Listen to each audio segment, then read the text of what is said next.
Welcome to Skillful Tech Career Conference, Journey to Become a Digital Talent.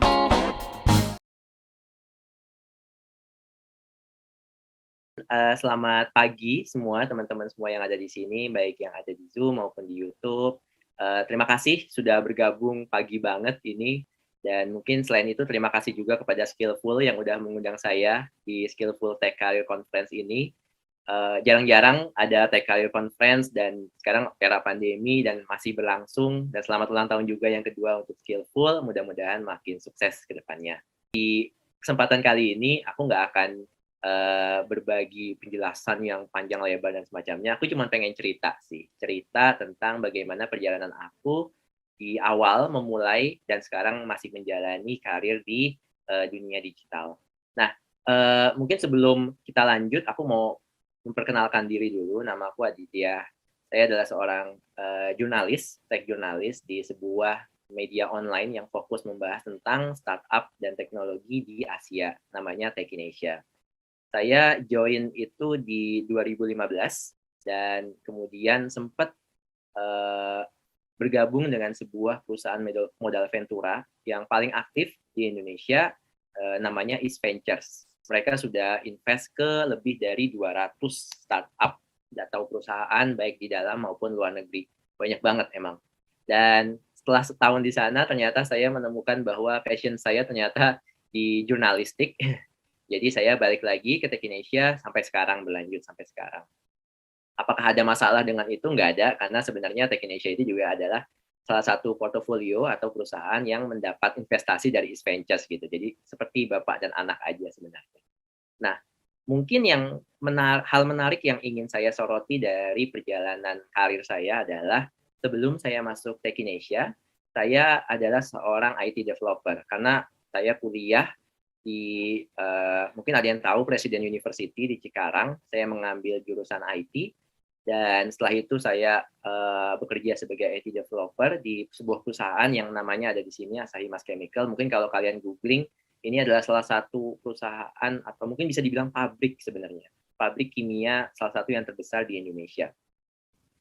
Saya cukup lama, beberapa tahun di sana, dan kemudian saya mengambil keputusan yang lumayan signifikan kalau menurut saya dalam hidup untuk hijrah ke sebuah perusahaan yang masih kecil waktu itu, Techinasia, yang bisa disebut startup karena sebenarnya nggak menawarkan banyak hal, dan saya meninggalkan, mungkin kalian tahu ya kalau pabrik atau perusahaan besar itu biasanya, oh gajinya cukup, ada tunjangan, ada bonus. Waktu itu karena, oh ya lokasinya Asahi Mas Chemical ini di Anyer. Jadi saya waktu itu bahkan dapat mes atau dapat rumah tinggal gitu tepat di pinggir pantai.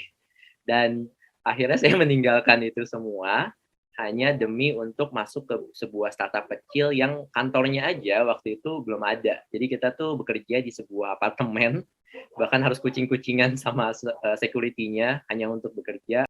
Dan mengapa saya akhirnya memilih itu?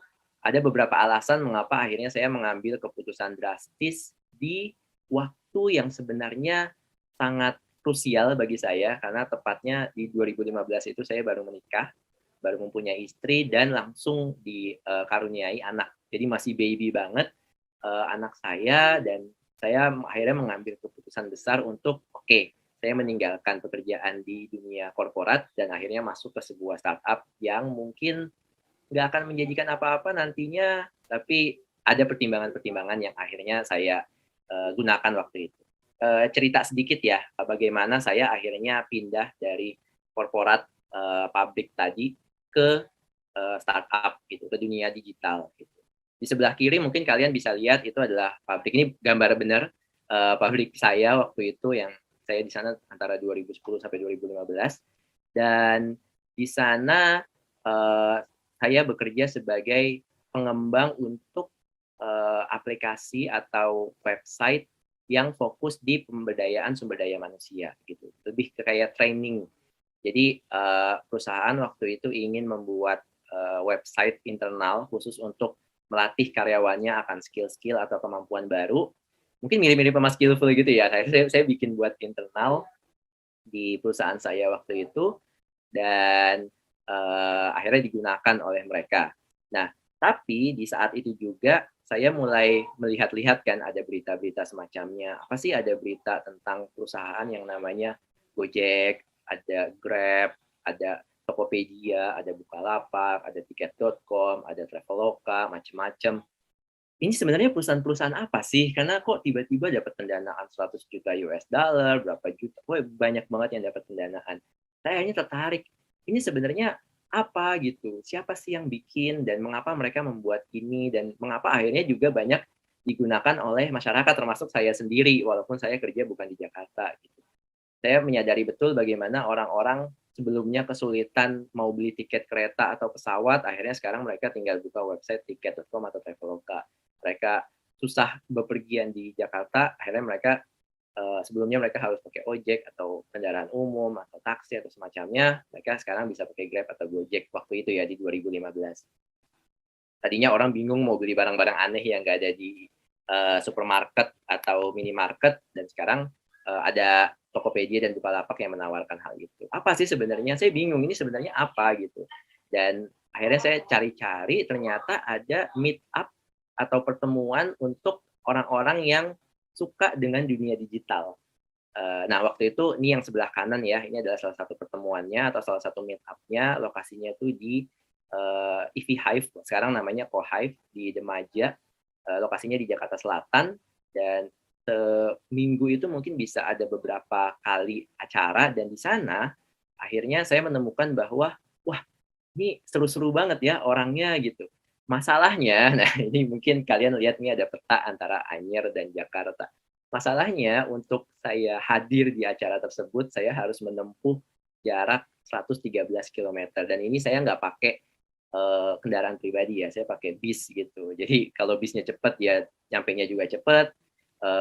Kalau ini kan jalur lancar mungkin 2 jam, tapi kalau macet mungkin bisa 2,5 atau 3 jam gitu. Jadi yang saya lakukan, misalnya ada acara hari Kamis malam, biasanya acaranya tuh jam 7 malam, saya pulang dari kantor sebelumnya jam 4:30, saya naik bis, umpel-umpelan sama orang yang mau ke Jakarta juga, baru nyampe itu mungkin sekitar jam 8. Saya pikir nggak apa-apa lah telat 1 jam daripada nggak hadir sama sekali. Dan ternyata apa yang saya lakukan menurut saya ya waktu itu adalah hal yang tepat.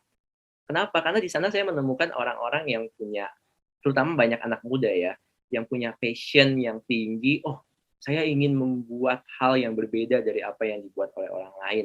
Saya ingin membuat sebuah produk yang bisa berguna bagi banyak orang lain. Yang kenapa saya melakukan itu semua, menghabiskan waktu, tenaga dan semacamnya?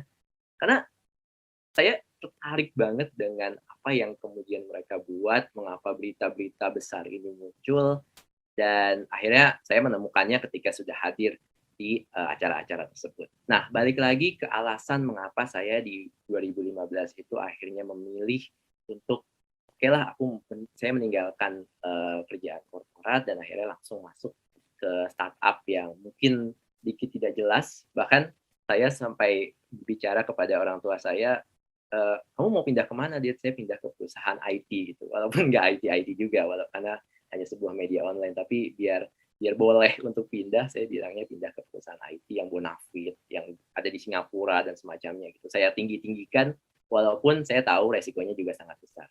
Tapi kenapa akhirnya saya memutuskan untuk pindah? Yang pertama adalah flexible schedule. Saya menyadari bahwa di perusahaan korporat emang ada gaji, tunjangan, lembur dan semacamnya, fasilitas lengkap, pensiun dan semacamnya. Tapi mungkin mereka menetapkan waktu kerja yang sangat rigid, sangat ketat.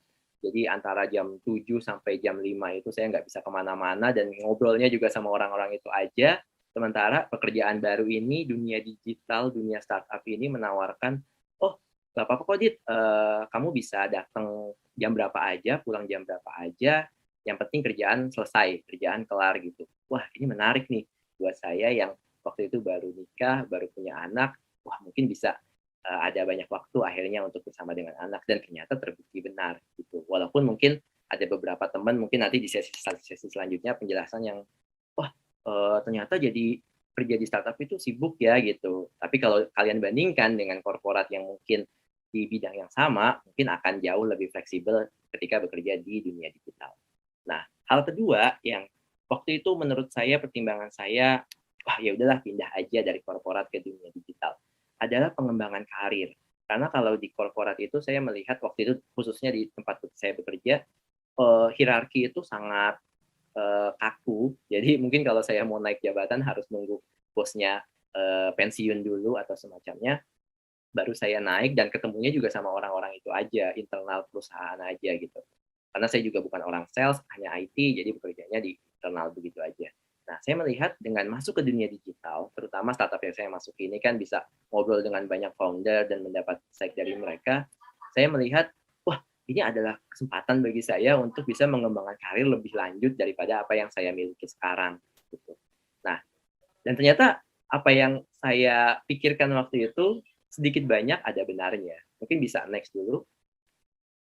Nah, ini saya ingin memberikan anekdot aja apa yang benar-benar kejadian sama saya ketika saya bekerja di Tech Indonesia. Ada satu hari di mana saya datang ke kantor yang ada di sebelah kiri. Mungkin kalian bisa lihat itu adalah Tokopedia Tower di daerah Kuningan. Saya masuk di dalamnya, ada kantor yang mungkin bisa dibilang cukup mewah, cukup oke lah untuk orang-orang bekerja. Dan mungkin ada pikiran di kepala saya, oh mungkin semua startup akan seperti ini gitu. Semuanya punya kantor yang bagus, di menara yang tinggi dan sebagainya. Keesokan harinya, tepat keesokan harinya, saya di janjian untuk bertemu dengan seorang founder startup. Yuk mau janjian di mana? Oh janjiannya di kantor saya aja mas, kata foundernya. Ya udah kantornya di mana, dikasih alamatnya, ternyata alamatnya adalah di Depok. Dan ada alamat yang saya nggak tahu itu di mana, akhirnya saya pakai Google Map. Sudah pakai Google Map pun, saya sampai ke kantor, tanda kutip kantornya dia, itu sampai nyasar. Saya janjian jam 4, saya baru nyampe setengah 5. Yang dia sebut kantor itu adalah sebuah kamar kos atau kontrakan, seperti mungkin yang kalian lihat di sebelah kanan. Ini bukan gambar sebenarnya ya, yang sebenarnya mungkin lebih scrappy, lebih sedikit kotor gitu. Yang ini mungkin ini sedikit lebih bersih karena catnya lebih bagus gitu, tapi bentuknya mungkin seperti inilah. Dan ketika saya masuk, saya kaget gitu. Yang tadinya saya berpikir bahwa semua startup itu yang sebelah kiri, seperti Tokopedia Tower itu, tapi ternyata ketika saya masuk, di rumah kos itu ada 3 kamar. Dan di setiap kamar ada satu startup yang berbeda. Jadi startup yang saya mau temui itu bekerja di satu kamar, sementara 2 kamar lainnya itu diisi oleh startup-startup yang lain. Nah, dan ini terbukti dari riset yang dibuat oleh Google, Temasek, dan Bain & Company bahwa di 2019 itu total nilai bisnis digital di Indonesia itu hanya 40 miliar US dollar. Di 2020 berkembang jadi 47 billion US dollar atau 47 miliar, dan di 2021 itu naik hampir 2 kali lipat ke 70 miliar US dollar.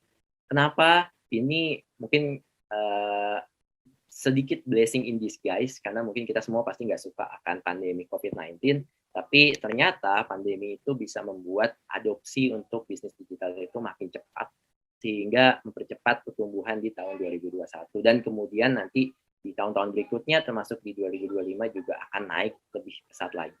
Ini adalah cerita-cerita atau fakta-fakta lain yang menunjukkan betapa dunia digital atau startup itu begitu potensial di Indonesia. Yang paling sebelah kiri ini adalah artikel-artikel yang dibuat oleh rekan-rekan saya di Tech Indonesia. Yang sebelah kiri mungkin bisa dilihat bahwa masyarakat, data terbaru menunjukkan masyarakat Indonesia masih getol untuk membuka smartphone, yang pasti mereka membuka aplikasi di dalamnya, apapun itu, bisa sosial media, e-commerce, fintech, dan lain sebagainya. Yang kedua, yang sebelah bawah, itu baru kemarin ada beritanya bahwa startup di Indonesia itu yang dapat pendanaan itu ternyata nggak cuma yang populer kayak e-commerce, fintech, quick commerce sekarang juga lagi ramai, layanan yang bisa mengirimkan barang kepada kalian dalam waktu 10-15 menit dan yang lain-lain. Tapi ada loh, semua sektor itu dapat pendanaan juga. Salah satunya adalah yang membahas tentang green energy gitu, yang bisa menyelamatkan lingkungan dari bencana alam dan kepunahan. Dan yang di akhir tahun lalu, mungkin bisa lihat di berita sebelah kanan, bahkan pemerintah Indonesia sendiri membuat sebuah dana investasi khusus untuk startup-startup yang khususnya yang beroperasi di tanah air gitu. Karena mungkin bagi startup yang kesulitan untuk mencari investor dari luar negeri, mereka bisa dapat dari pemerintah Indonesia langsung lewat Kementerian BUMN. Mungkin next. Nah, mungkin itu yang soal career growth. Mungkin yang terakhir ini sedikit aja, saya nggak terlalu pengen lanjut. Saya juga memikirkan waktu saya pindah ke dunia digital, ada kepikiran dikit lah soal kompensasi gitu. Berharap, kalau dulu dapat gaji sekian, dapat tunjangan sekian, paling nggak dapat yang sama gitu. Dan faktanya adalah, mungkin bisa next, ya ini data terbaru dari Glints dan Moxil Ventures. Ini kalian nggak usah screenshot atau apa, karena ini terbuka di internet, kalian bisa lihat datanya. Mungkin nanti linknya saya share ke panitia biar bisa di-share ke kalian juga gitu.